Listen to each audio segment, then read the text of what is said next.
Assalamu alaikum.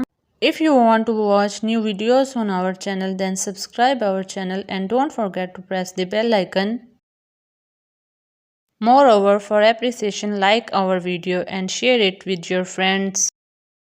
You can also comment below giving your suggestions. Now let's start today's video. دی کہاں پر لگائیں گے اور دا کہاں پر لگائیں گے؟ انگلش کے وہ ورڈز جو کہ واؤل سے شروع ہوں ان سے پہلے آنے والے ٹی ایچ ای کو ہم دی بولتے ہیں، جیسے دی ارتھ، دی ایسٹ۔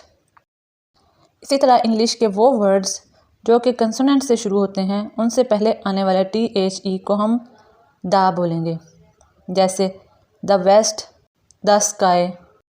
انگلش کے حروف تہجی میں آنے والے اے ای آئی او یو کو عام طور پر واؤلز بولا جاتا ہے، اور کنسوننٹس ان کے علاوہ باقی سب لیٹرز ہیں۔ اب ہم واؤلز کے بارے میں تھوڑی تفصیل بیان کرتے ہیں۔ واؤلز عام طور پر اے ای آئی او یو حروف تہجی کو ہی کہا جاتا ہے، جبکہ ایسا نہیں ہے۔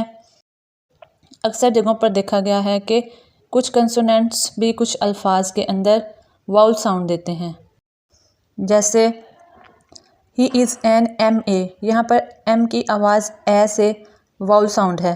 اسی طرح شی از این ایف اے میں ایف کی آواز واؤل ساؤنڈ دے رہی ہے۔